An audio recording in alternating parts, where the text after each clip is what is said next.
Vijay Patil insight या YouTube चॅनलमध्ये मी आपणा सर्वांचे स्वागत करतो. मी तुम्हाला अशी एक ऐतिहासिक घटना अवगत करून देणार आहे की जी घटना कोल्हापूर येथील रंकाळा तलावाकाठी घडली. ज्या घटनेमुळे मराठ्यांची ओळख इतिहासात गडद होण्यास प्रारंभ झाला. या घटनेनंतर छत्रपती शिवरायांच्या भोसले घराण्याच्या उत्कर्षास सुरुवात झाली आणि हीच घटना हिंदवी स्वराज्य स्थापनेस कारणीभूत ठरली. घटना आहे छत्रपती शिवाजी महाराजांचे आजोबा मालोजीराजे आणि विठोजीराजे यांनी कोल्हापुरातील रंकाळा तलावाकाठी झालेल्या निजामशाही विरुद्ध आदिलशाही लढाईत गाजवलेल्या भीमपराक्रमाचे.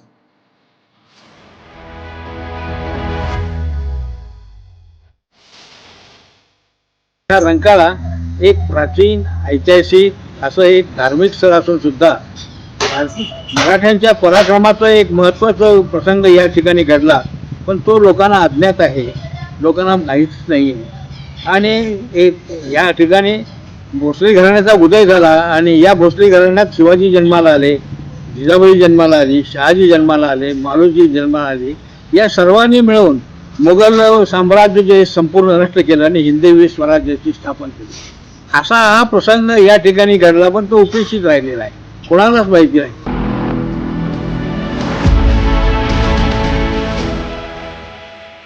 मी मराठा समाजाविषयीच्या माहितीचे संकलन करत असताना माझ्या वाचनात मराठा समाज जागृती आणि संघर्ष हे पुस्तक आले. या पुस्तकातील पहिल्याच प्रकरणात या पुस्तकाचे लेखक प्राध्यापक उद्धव कोळपे असे लिहितात की छत्रपती शिवाजी महाराजांचे आजोबा मालोजीराजे हे देवगिरी जवळील वेरूळ परिसरातील पाटील शेतकरी होते. त्यांना वेरूळचा पाटील असे म्हटले जात होते. त्यांच्या कर्तृत्वाने त्यांना पुणे सुपी परिसरातील जहागिरी मिळाली. त्यानंतर मराठ्यांची ओळख गडद होण्यास प्रारंभ झाला. हे वाचनात आल्यानंतर मी मालोजीराजांच्या इतिहासाचा मागोवा घेण्यास सुरुवात केली आणि माझ्या वाचनात शेडगावकर भोसले बकर आली आणि या बकरीत मालोजीराजे आणि विठोजीराजेंच्या पराक्रमाची नोंद ठेवण्यात आली आहे.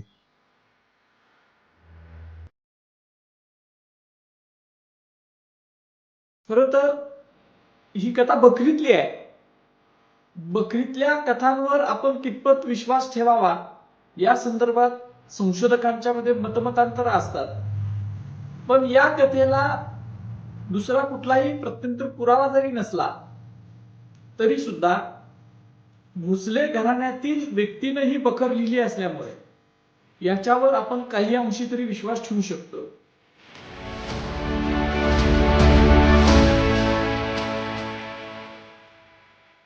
मालोजीराजे आणि विठोजीराजे यांचे वडील बाबाजीराजे भोसले यांचा कार्यकाळ आहे इसवी सन 1548 ते 1599. शेडगावकर बकरीत उल्लेख केल्यानुसार वेरूळ, कृष्णेश्वर, देऊळगाव, खानवट, चिंती, कन्नड येथील पाटीलच्या सांभाळून बाबाजी पाटील अतिशय इतमामाने मोठा पाटील म्हणून राहत होते. बाबाजीराजे यांना इसवी सन 1570 साली मुलगा झाला. त्याचे नाव त्यांनी मालोजी असे ठेवले. तर इसवी सन 1573 साली त्यांना दुसरा मुलगा झाला. त्याचं नाव त्यांनी विठोजी असे ठेवले. बाबाजींचे मालोजी आणि विठोजी ही दोन्ही मुले मोठी झाल्यानंतर अतिशय पराक्रमी निघाले. त्यांना नुसत्या पाटीलकीवर समाधान वाटत नव्हते. आपण मोठा पराक्रम करून दाखवावा अशी मनीषा ते मनामध्ये धरून होते. त्यामध्ये म्हणजे इसवी सन 1490 नंतर बहामनी राज्याचे 5 तुकडे झाले होते. इमादशाही, बिदरशाही, कुतुबशाही, आदिलशाही व निजामशाही. बहामनी राजवटीची ही 5 अपत्य. त्यातील पहिली 2 अपत्य इमादशाही आणि बिदरशाही भाऊबंदकीत संपली आणि अखेर निजामशाही, आदिलशाही आणि कुतुबशाही अशा 3 बादशाहींचा पुढे 150 वर्षे राज्यावर अंमल राहिला. बहामनी राज्याच्या फटाफुटीमुळे स्थानिक लोकांना व क्षत्रिय घराण्यांना निजामशाही, आदिलशाही आणि कुतुबशाही या 3 राज्यात बढती मिळण्याचे आणि अधिकाधिक पराक्रम गाजवण्याची संधी मिळू लागली. त्यातच फलटणचे वनकोजी उर्फ वनंगपाळ नाईक निंबाळकर हे निजामशाहीत खूप मोठे प्रस्थ निर्माण झाले होते. त्यांना वनंगपाळ 12 वजिरांचा काळ असे म्हटले जात असे.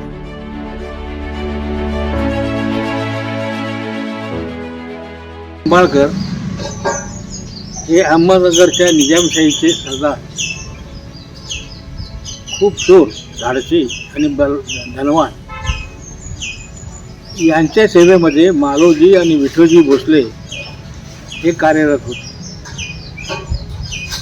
आणि वनगोजी हा पराक्रमी होता. त्याचं वर्णन करताना म्हणतात वनगोजी 12 वजिरांचा काळ.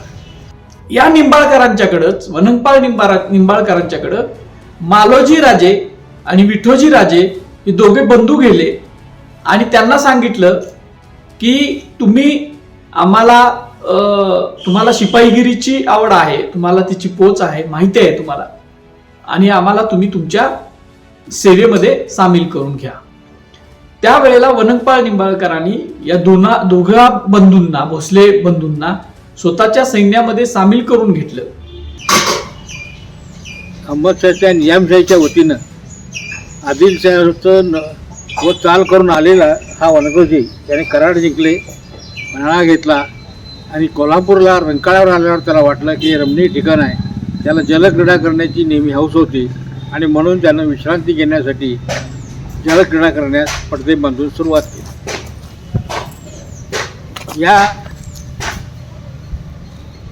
हे असे घडणार हे विजापूरच्या आदिलशाहीनं अगोदर हेरलं होतं आणि म्हणून त्यांनी 12,000ची फौज जी आहे ती फौज त्याने कात्यायनी मंदिर, जे गारगोडी रस्त्याकडे मंदिर आहे, त्या कात्यायनी मंदिरच्या जंगलात आणून लपून ठेवली. आणि ज्या वेळेला हे जलक्रीडा करत असताना वनंगपाळ निंबाळकर बाकीचे सगळे सैनिक जे आहेत आपले घोडे वगैरे धुण्यामध्ये, आंघोळ करण्यामध्ये मस्त होते आणि अचानक या वेळेला आदिलशाहीच्या सैन्यानं 12,000 सैन्यानं बेसावध छावणीवर हल्ला केला. आणि एक दिवस वनंगपाळ निंबाळकर हे कोल्हापूर प्रांतावर स्वारी करायला आलेले असताना ते रंकाळ्याच्या किनाऱ्यावर आले आणि रंकाळा तलावातली उदक बहुत स्वच्छ देखून, म्हणजे उदक जे आहे, पाणी जे आहे ते खूप सुंदर त्यांनी पाहिलं, निर्मळ पाणी पाहिलं आणि त्यांना क्रीडा करायची इच्छा उत्पन्न झाली. 12,000 सैन्याचं, घोडदळाचं फौज वनंगपाळ निंबाळकरांच्याकडे होती. त्यातच हे दोघं बंधू सुद्धा होते, मालोजीराजे आणि विठोजीराजे. वनंगपाळ निंबाळकर कनाती लावून जलक्रीडा करत होते रंकाळ्यामध्ये, रंकाळ्याच्या पाण्यामध्ये. आणि त्याच वेळेला आदिलशाही फौजेनं अचानक निंबाळकरांच्या सैन्यावर सरप्राईज अटॅक केला. ही गोष्ट ज्या वेळेला मालोजीराजे आणि विठोजीराजेंच्या लक्षात आली त्यावेळेला दोघा बंधूंनी स्वतःजवळचं सैन्य घेऊन आदिलशाही फौजेला अडवायला सुरुवात केली. आदिलशाही फौजेचे 2 हत्ती निशाणाचे हे त्यांनी भाले लावून वळवून आदिलशाही फौजेमध्ये घातले. बेसावध छावणीवर आदिलशहानं हल्ला केला. 2 हत्ती समोर होते, त्या हत्तीने बरोबर हल्ला केल्यानंतर हे बाकी संपूर्ण गोंधळ उडून गेला आणि गोंधळ गेल्यामुळं मालोजी आणि विठोजी या दोघांनी जीन नसलेल्या घोड्यावर तशीच मान ठोकून हातात भाले आणि तलवार, दुधारी तलवार घेऊन या सैन्याचा प्रतिकार करण्यासाठी पुढे धावले. हे दोघे पुढे आलेले पाहताच त्या 2 हत्तीच्या मौताने या दोघांच्यावर या हत्तीचा हल्ला चढवला आणि या दोघा बंधूंना असं वाटलं की आता मरण नजदीक आहे, एक तर मरावं लागेल, नाहीतर माघार गेलो तर बदनामी होईल, ते जगण्यापेक्षा आपण प्रयत्नाची शिकस्त करूया. आणि म्हणून सरळ त्यांनी हत्तीवर हल्ला चढवला आणि भाले त्यांच्या मस्तकात मारले आणि मारल्याबरोबर ते हत्ती बितरलेने उलटे पळू लागले. आणि मग सुदर्शन चक्राप्रमाणे दुधारी तलवार फिरवून त्यांनी पराक्रम गाजवला आणि 12,000ची फौज जी आहे ही पराभूत केली आणि 700 घोडे त्या फौजेचे त्यांनी आपल्या ताब्यात घेतले. आणि ही सगळं जो ही लढाई होत असताना तोपर्यंत निंबाळकरांच्या सैन्याला सगळं समजलं आणि निंबाळकरांचं सैन्य सगळं तयार झालं आणि त्यांनी आदिलशाही फौजेवर प्रतिहल्ला केला. त्या हल्ल्यामध्ये सुद्धा मालोजीराजे आणि विठोजीराजे या दोघा भोसले बंधूंनी भीम पराक्रम केला. तो एवढा मोठा पराक्रम होता की त्यावेळेला आदिलशाही सैन्याचं पूर्ण पराभव झाला.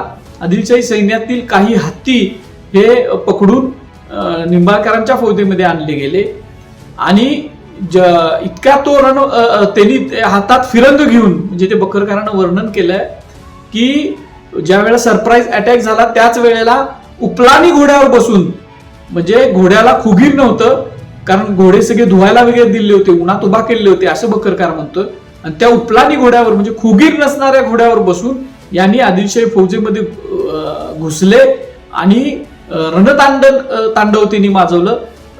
फिरंग हातात, एका हातात भाला एका हातात फिरंग घेऊन त्यांनी प्रचंड घनघोर रणसंग्राम केला लढाई जिंकल्यानंतर ज्यावेळेला हे सगळं नगारा, नौबती, हत्ती आणि सगळे तिथलं जे लुटलेल्या सैन्य जे लुटलेलं होतं आदिशाचं ते घेऊन ज्यावेळेला आले त्यावेळेला या दोघा बंधूंना रणमत इतका चढलेला होता की त्यांच्या हातातील फिरंगा म्हणजे तलवारी ह्या त्यांच्या सहकाऱ्यांना जबरदस्तीनं काढून घ्याव्या लागल्या आणि मग त्यांच्यातला तो रणमत उतरला असं वर्णन या शेडगावकर बकरीमध्ये आलेलं आहे.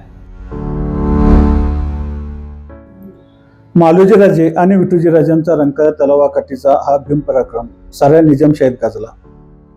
वनंगपाळ नाईक निंबाळकर यांनी मालोजी राजांना सैन्यात बढती देऊन त्यांचा गौरव केला. निजामशाहीने या दोघा बंधूंना सन्मानाने दरबारात बोलावून जहागिरी व सरंजाम दिला. मालोजी राजांना पुणे, सुपे जहागिरी दिली. इसवी सन 1604ला तर त्यांना देशमुखी दिली आणि मराठ्यांच्या उत्कर्षास इथूनच प्रारंभ झाला. मराठ्यांच्या स्वातंत्र्य युद्धाची सुरुवात कोल्हापूरच्या या नगरीत मालोजीराजे आणि विठूजीराजे यांच्या रूपाने झाली.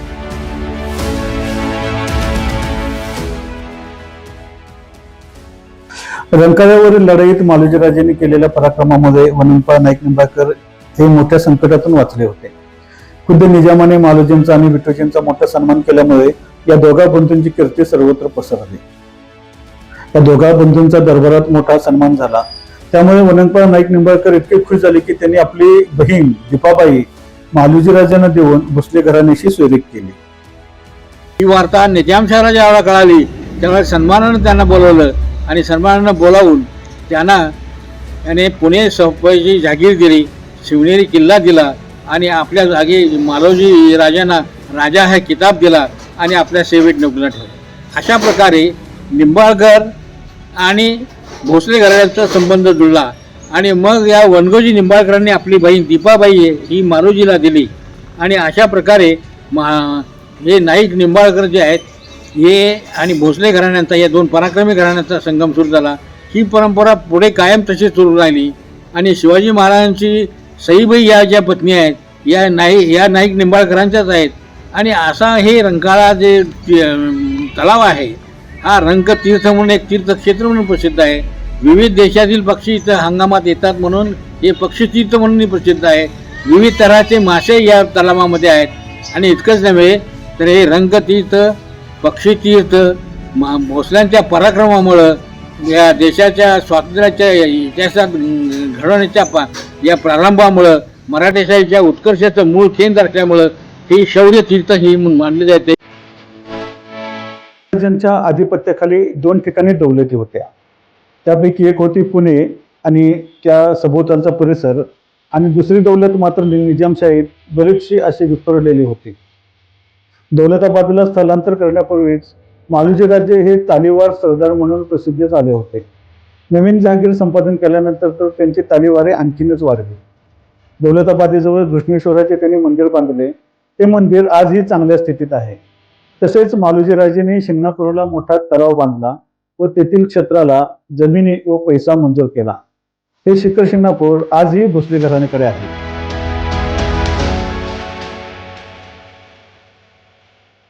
आणि बाकीचं आपल्याला माहित आहे की मालोजीराजे आणि विठोजीराजे शिवाजी महाराजांचे जे आजोबा आहेत ते खूप महापराक्रमी होते. आपल्या जो शिवभारत आहे त्या शिवभारतामध्ये मालोजी राजांना परमानंदानं महाराष्ट्रभूप म्हटलंय. म्हणजे इतका पराक्रम मालोजी राजांनी केला होता. याच मालोजी राजांनी शिखर शिंगणापूरला येणाऱ्या यात्रेकरूंसाठी तलाव बांधलेला होता. वेरूळचं जे मंदिर आहे घृष्णेश्वराचं त्या घृष्णेश्वराच्या मंदिराचा जीर्णोद्धार केलेला होता. अशा अनेक गोष्टी मालोजी राजांनी केल्या. त्या काळी अनेक मातबर मराठा सरदार मुस्लिम सत्तेत होते. वनंगपाळ नाईक निंबाळकर तर एवढे शोध होते की त्यांना वनंगपाळ 12 वजिरांचा काळ असे संबोधले जात होते. तर लोखोजी जाधव यांच्यासारखे लढवय्ये मराठी सरदारही होते. पारसनिसाने तर मुसलमानी आमदानीतील मराठी सरदार असे पुस्तकच लिहिले आहे. पण इतर शूर आणि लढवय्ये मराठ्यांमध्ये आणि मालोजीराजे यांच्यामध्ये एवढाच फरक होता की मालोजीराजेंनी भीमाकाठ आणि सह्याद्रीच्या डोंगररांगा यांच्या मधल्या प्रदेशावर आपली स्वतंत्र सत्ता वाढवण्याचा प्रयत्न केला होता. तसा प्रयत्न अन्य मराठा सरदारांनी केलेला होता अशी नोंद इतिहासात आढळत नाही. मालोजीराजेंनी त्यांच्या कारकिर्दीमध्ये जी सैनिकी सेवा केली त्याची नोंद तंजावरला सापडलेल्या ताम्रपटावर कोरलेली आहे. शिवभारतोत्तर परमानंद मालोजीराजांची व सूर्यवंशापैकी एक मराठा राज्यकर्ता असे करून देतात.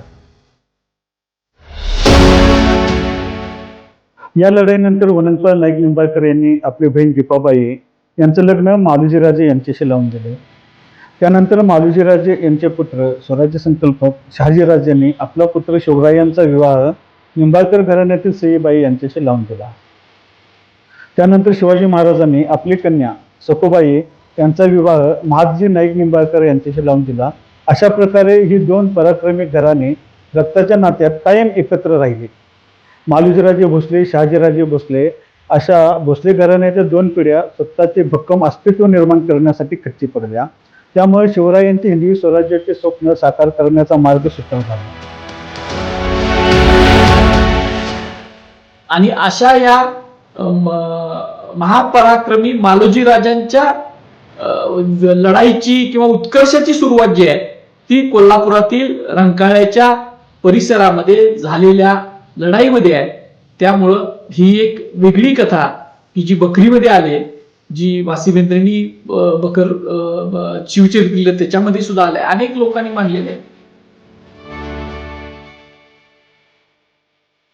या प्रसंगाचा इतिहास पारसनिसांनी लिहिलेल्या मुसलमानी आमदानातील मराठी सरदार या पुस्तकात आहे. तसेच इतिहासाचार्य वासिबेंद्रे यांनी लिहिलेल्या मालोजीराजे आणि शहाजीराजे याही पुस्तकात या प्रसंगाचा उल्लेख आहे. त्याबरोबर डॉक्टर वसंतराव मोरे यांनी लिहिलेल्या मराठोंची शौर्य तीर्थ याही पुस्तकात या प्रसंगाचा उल्लेख करण्यात आलेला आहे.